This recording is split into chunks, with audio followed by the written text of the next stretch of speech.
उत्तर प्रदेश में 2027 में विधानसभा के चुनाव होने हैं, लेकिन इन चुनाव से पहले अब तैयारियां जो है पार्टियों ने शुरू कर दी हैं। हमने आपको बताया था कि कैसे भारतीय जनता पार्टी ने जिन जिलाध्यक्षों की सूची जारी की उसमें जातीय समीकरण क्या रहा, और इस जातीय समीकरण के हिसाब से कई जगहों पर भारतीय जनता पार्टी को आलोचना झेलनी पड़ी। लेकिन अब एक और सूची सामने आई है। जी हां, कांग्रेस के जिलाध्यक्षों की सूची जारी की है। कांग्रेस की तरफ से महासचिव केसी वेणुगोपाल ने पूरी लिस्ट जारी की।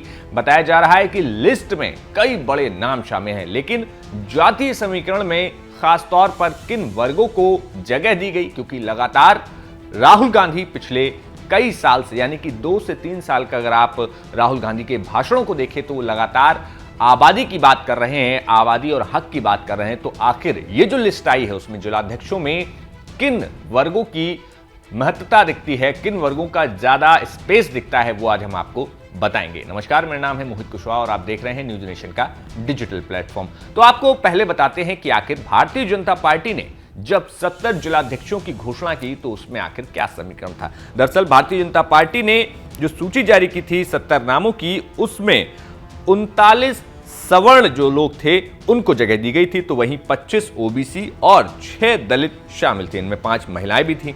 सवर्णों में अगर बात करें तो सवर्णों में भारतीय जनता पार्टी ने सबसे ज्यादा जो है स्पेस वो है ब्राह्मणों को दिया था।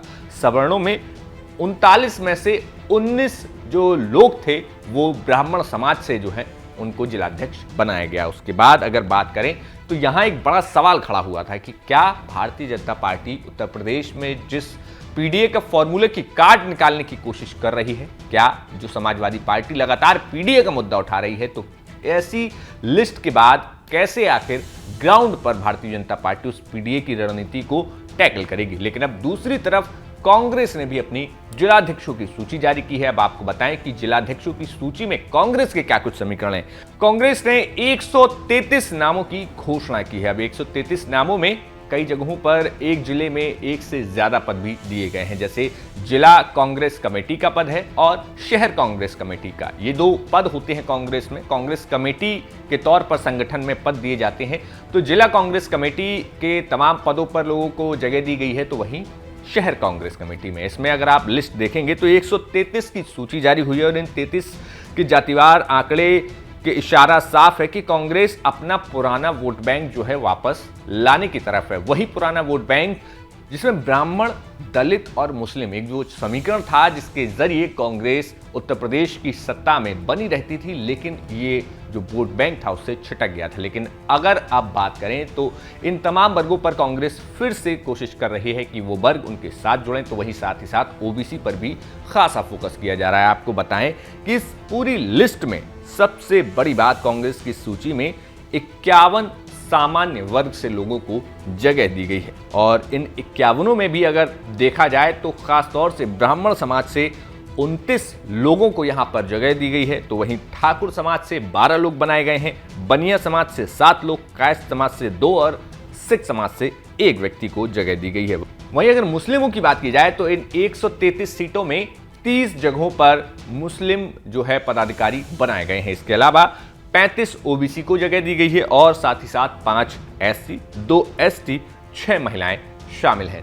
अब इस लिस्ट की बात की जाए तो यहां पर कांग्रेस पार्टी भारतीय जनता पार्टी से आगे दिखती है। वो इसलिए क्योंकि जहां 19 ब्राह्मण भारतीय जनता पार्टी ने पदाधिकारी बनाए, तो वहीं कांग्रेस ने 29 लोगों को पदाधिकारी बनाया है। लेकिन अब बात करें समाजवादी पार्टी, क्योंकि बड़ी बात यह है कि कांग्रेस का इस समय समाजवादी पार्टी के साथ उत्तर प्रदेश में गठबंधन है। भले ही उत्तर प्रदेश के बाहर जाते ही ये गठबंधन समाप्त हो जाता है, जैसा कि अभी हमने हाल फिलहाल के कई चुनावों में देखा, जब समाजवादी पार्टी सीटें मांगती रही लेकिन कांग्रेस की तरफ से एक भी सीट नहीं दी गई, जिसके बाद काफी तल्ख तेवर जो है समाजवादी पार्टी अध्यक्ष अखिलेश यादव के देखने को मिले थे।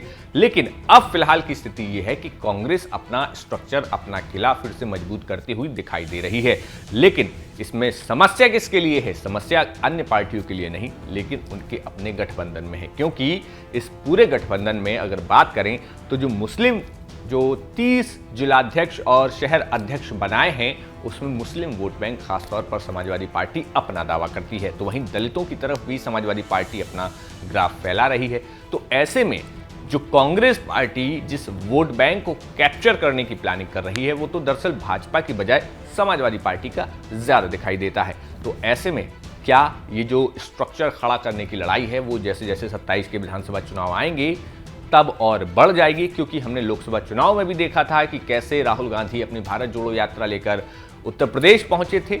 कहा अमेठी रायबरेली में अखिलेश यादव को उनकी यात्रा में शामिल होना था, लेकिन अखिलेश यादव नहीं आए। अखिलेश यादव ने साफ कहा कि पहले सीटों पर बात कर लीजिए, उसके बाद ही हम शामिल होंगे। जहां कांग्रेस 17 सीटें मांग रही थी, लेकिन 11 सीटों पर जाके बात बनी। और उस आगरा में जब अखिलेश यादव शामिल होते हैं तब इस गठबंधन की सीधे तौर पर खुले तौर पर घोषणा होती है, और इस घोषणा के बाद 37 सांसद जो हैं वो समाजवादी पार्टी के जीत कर आते हैं, तो वहीं 7 लोग जो हैं कांग्रेस के जीत जाते हैं। तो ये एक बड़ी संजीवनी थी समाजवादी और कांग्रेस पार्टी के लिए उत्तर प्रदेश में, क्योंकि 2017 में जब कांग्रेस और समाजवादी पार्टी साथ मिलकर चुनाव लड़े थे तब बहुत भारी नुकसान इस गठबंधन को हुआ था, लेकिन यही कमाल 2024 में कर दिया। तो क्या 2017 की तर्ज पर 2027 में क्या दोनों दल साथ आ पाएंगे, ये बात तो क्या 2017 की तर्ज पर 2027 में ये दोनों दल साथ रह पाएंगे, ये सवाल जो है हम आपके लिए छोड़ते हैं। आप बताइए कि क्या कांग्रेस और समाजवादी पार्टी 2027 तक साथ रह पाएगी, या फिर दोनों साथ रहेंगे तो क्या मजबूरी में रहेंगे, या एक फ्रेंडली फाइट देखने को मिल सकती है। तब तक देखते रहिए न्यूज नेशन। शुक्रिया। न्यूज नेशन अब व्हाट्सएप पर खबरों के ताजा अपडेट के लिए न्यूज नेशन के इस QR कोड को स्कैन करें।